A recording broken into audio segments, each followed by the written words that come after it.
ダゴン H.P. ラブクラフト。かなりのストレスを感じながらこれを書いている。今夜にはもう生きていないだろう。金も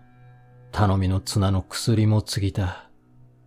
これ以上苦しみには耐えられない。この屋根裏の窓から下の薄汚い通りに身を投げることにしよう。モルヒネ中毒が原因で体が弱り、精神も堕落したのだと考えないでほしい。乱雑に走り書いたこの文章を読んでもらえば、完全に理解するのは無理にしても、一体全体、なぜ私が忘却や死を望んでいるのか、見当はつくと思う。船荷監督として乗船していた定期船がドイツの襲撃艇に捕らえられたのは、広い太平洋の中でも一段と広々として、船の往来がめったにない海域だった。大戦は始まったばかりで、ドイツ人どもの海軍も、後のように落ちぶれきってはいなかった。船は合法的な戦利品にされたとはいえ、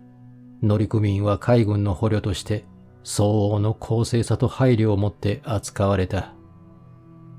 奴らの軍紀が実におおらかだったおかげで、拿捕されてから5日後、小さなボートに長時間持つだけの水と食料を積み、一人逃げおすことができた。ようやく自由に、そして漂流する身となったが、自分がどこにいるのか全くわからない。優れた航海士ではなかったので、太陽と星の位置から赤道のやや南にいるとなんとなく推測するしかできなかった。緯度については全くわからず、島や海岸線はどこにも見えない。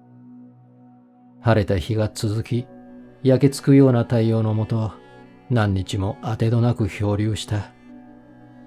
通りすがりの船か、人が住める陸地の岸に打ち上げられるのを待っていた。しかし、船も陸地も見えてこず、果てしない海の広大なうねりの中に孤立している状態に絶望を感じ始めた。状況が変わったのは寝ている間だった。何が起きたか詳しくはわからない。というのも、夢にうなされ、よく眠れなかったとはいえ、ずっとまどろんでいたからだ。ようやく目が覚めると、真っ黒な泥のネバネバした中に半身が飲み込まれていた。見渡す限り、そのぬかるみは単調な起伏として周りに広がっていた。少し離れたところにボートが乗り上げていた。桁外れの予想もつかない風景の変化に、まずは驚いたのだろうと思われるかもしれない。しかし本当のところ、驚きよりも恐怖の方が大きかった。周りの空気や腐った泥に不吉な気配があって、体の芯まで凍るようだった。あたりにはひどい悪臭が漂っており、腐った死魚や、見たところ何とも言いようのないものの死骸が、果てしなく広がる不潔の泥の平原から突き出ている。完全な静けさの中、不毛な無限の空間に宿る言いようのない恐ろしさは、ひょっとすると言葉だけでは伝わらないかもしれない。何も聞こえず、一面に広がる黒い泥の他は何も見えない。それでも、あたりの静けさが完全なことと、風景が単調なこと、まさにそれらが心に重くのしかかり、吐き気を起こさせるような恐怖を覚えた。太陽はギラギラと照り、雲一つない無慈悲な空は黒いと言ってもよく、あたかも足元の真っ黒な沼地を映すかのようだった。座礁したボートに這うように入り込みながら、この状況を説明する理屈はたった一つしかないと気づいた。火山がかつてない規模で隆起したことで、海底の一部が水面に持ち上がり、底知れぬ深海に何百万年も隠れていた領域が現れたに違いない。足元に現れた新しい土地はだだっ広く、いくら耳を澄ましても、かすか波音さえ聞こえない。そしてまた死骸を漁る海鳥もいない。数時間ボートの中で考え、思い悩んだ。ボートは側面を下に横たわっており、太陽が空を動くにつれ、わずかな日陰を作ってくれた。時間が経つと地面の粘つきは少なくなった。もう少しすれば歩いて動くのに十分なほど乾くように思えた。その夜はほとんど眠れなかった。翌日、食料と水をまとめた。消え失せた海と救援の可能性を求めて陸路を行く準備である。3日目の朝、地面は簡単に歩けるほど乾いていた。魚の腐臭はひどかったが、もっと重要なことに関心があったので、そんな些細なことは気にならなかった。そして未知の目標に向け、大胆に出発した。一日中西へ向かってゆっくり進んでいった。なだらかに起伏する荒れ地の遠くにある、他のところより盛り上がっている丘を目標にした。その夜は野営し、次の日も同じ丘に向けて歩いた。しかし、最初にその丘を見つけた時と比べ、全く近づいていないようだった。4日目の夕方、丘のふもとにたどり着いた。遠くから見た時より丘はずっと高い。谷があるせいで、周りの平地と比べて丘の起伏がくっきりわかる。登るには疲れすぎていたので、丘の陰で眠った。なぜかはわからないが、その夜は狂気じみた夢を見た。かけ始めの幻想的な形の月が東の平原に高く昇る前に、冷たい汗をかいて目を覚まし、もう眠らないことに決めた。さっきの夢をもう一度見るのはとても耐えられないからだ。月の光を浴びながら日中に歩いてきたのはバカなことをしたと思った。灼熱の太陽がなかったら歩くのはもっと楽だった。実際日没時には躊躇したが、今なら丘に登ることができそうな気がした。荷物をまとめ、丘の頂上を目指して出発した。起伏する平原の途切れない単調さのせいで、言いようのない恐怖を感じることは以前に書いた。しかし、頂上について丘の反対側にある限りなく深い峡谷を見下ろした時の恐怖はさらにひどいものだった。月はまだ低く、暗い峡谷の奥まで照らしてはいない。まるで自分が世界の果てに立ち、その淵から永遠に終わらない夜の底なしの混沌を覗き込んでいるように感じられた。奇妙なことに恐怖を感じながら失楽園と形のない闇の国から昇ってくる恐ろしい魔王の姿とが心に浮かんだ。月が空高く昇るにつれ、谷の傾斜は思ったより切り立っていないことが分かってきた。岩棚や露出した石が下っていくのに最適な足場になっていて、数百フィートの急な下りを過ぎれば、坂は穏やかになっているようだった。不可解な衝動に駆られ、苦労しながら岩を這い降り、その下の緩やかな坂に立った。そして、未だ光が差したことのない真っ黒な底を覗き込んだ。ふと注意を惹かれたのは、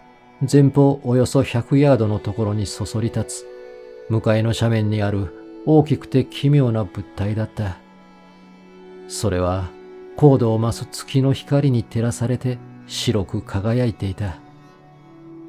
巨大な岩石であることはすぐに分かった。しかし、その形や位置が自然の力だけによるのではないという印象も強く受けた。さらによく見ているうちに、言いようのない感覚を覚えた。途方もなく大きく、海底にぽっかり空いた溝に地球ができて間もない頃から存在していたにもかかわらず、その奇妙な物体は形を整えられたモノリスであり、その巨体は過去に知的生物による細工を受け、そしておそらくは礼拝の対象だったに疑いないように思えた。恐怖で呆然とする一方、科学者や考古学者の喜びのような多少のスリルも感じながら、周囲をさらに詳細に調べてみた。月は今や天頂近く、谷間を囲む高い断崖の上を怪しく鮮やかに輝き、谷底に幅広い川が流れているのが分かった。川は湾曲しており、上流も下流も見えない。そして水は斜面に立つ足のところまで来ていた。谷の向こうでは巨大なモノリスの土台も波に現れている。モノリスの表面に文字や粗雑な彫刻が刻まれているのを見ることができた。碑文は象形文字で書かれていたが、私の知らないものであり、また本で見たいかなるものとも違っていた。文字の大部分は魚、うなぎ、タコ、甲殻類、軟体動物、クジラなどの水生動物を様式化していた。文字の中には海底隆起によりできた平地で腐敗した死骸を目にした他は、現代の世界では知られていない海の生物を表しているらしいものもあった。特に目を惹かれたのは彫刻の絵柄の方だった。巨大なサイズのおかげで間に川を挟んでもはっきりと見ることができたが、石の表面に朝浮き彫りの彫刻が並んでいた。そのモチーフは画家のどれを嫉妬させるようなものだった。彫刻は人間、少なくともある種の人間を表しているようだった。ただその人間は海底の洞窟で魚のように戯れ、波の下にあると思われるモノリスの祭壇を拝んでいるようにも見える。彼らの顔や姿を詳しく述べようとは思わない。思い出すだけで気が遠くなるからだ。ポーやブルワーのような作家の想像力も及ばないほど、彼らはグロテスクだったが、忌々しいことに全体的な輪郭は人間によく似ていた。水かきのある手足、驚くほど大きくてたるんだ唇、ギョロッとしたガラスのような目玉、その他、思い出すのも気持ち悪い特徴にもかかわらずだ。奇妙なことに、人間とその背景の彫刻の大きさは、ひどくバランスを欠いているようだった。例えば、彼らの一人がクジラを殺している場面で、クジラは人間よりもほんの少し大きいだけだ。今述べた通り、彼らはグロテスクで異様に大きかった。しかしすぐに、それらは原始的な漁業、海洋民族がこしらえた想像上の神々だと思った。ピルトダウン人やネアンデルタール人が誕生する幾時代も前に絶滅した何らかの種族によるものに違いない。最も大胆な人類学者さえ考えつかない過去の世界を思いもよらず垣間見て、畏敬の念に打たれた。考え込んで立ち尽くしていると、眼前を静かに流れる川に月が奇妙な影を落とした。その時突然、私はそれを見た。水面をわずかに波立たせて浮上してきたそいつは、暗い水面を出て視界に滑り込んできた。ポリュフェマスのように忌まわしいその巨人は、悪夢に出てくる恐ろしい怪物のようにモノリスに向かって突進した。鱗の生えた巨大な腕をモノリスに巻きつけると、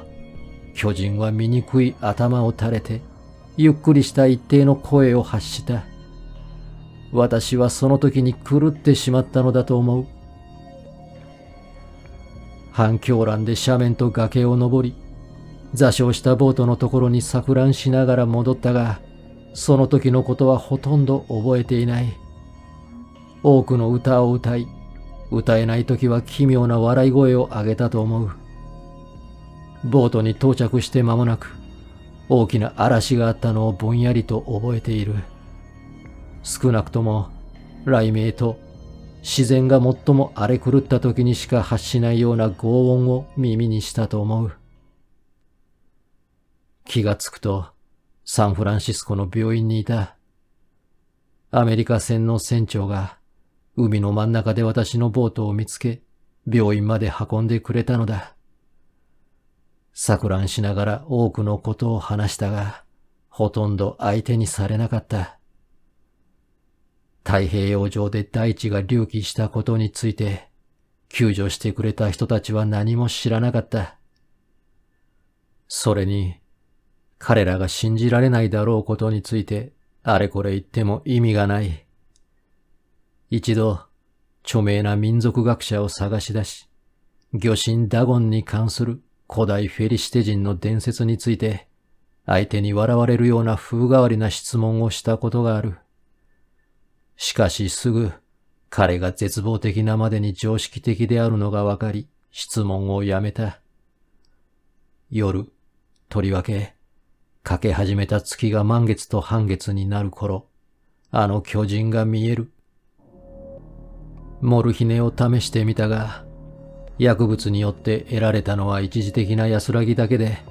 私は絶望的な奴隷のように薬から離れられなくなってしまった。だからもう、すべてを終わらせるつもりだ。一部始終は書き終えた。同胞たちにとって何かの参考になるか、あるいは単に馬鹿にされ笑われるのかもしれない。よく自分自身に問いかける。あそこで見たのは全てではないにしろ、単なる幻だったのではないか。ドイツ軍艦から逃げ出した後、遮るもののないボートで太陽にやられ、ざれ言をわめきながら見た幻覚ではなかったか。こう自問すると、それに答えるように、恐ろしいイメージがいつも鮮明に浮かび上がる。深海のことを考えようとすると、あの名前もない生き物を思い出し、身震いする。まさにこの瞬間にも、ぬるぬるした海底をジタバタ這い回っているかもしれない。石でできた太古の偶像をあがめ、水浸しの花崗岩でできた海底のオベリスクに、奴ら自身の忌まわしい姿を刻んでいるのかもしれない。奴らが波から上がり、悪臭のする鍵爪でもって、戦争で疲弊した弱々しい人類の生き残りを引きずり下ろす日が見える。陸地が沈み、全世界が地獄へと化す中、暗黒の海底が隆起する日が見える。終わりは近い。ドアのところで音が聞こえる。何かぬめぬめした巨体がドアにぶつかっているような音だ。見つかりはすまい。神よ、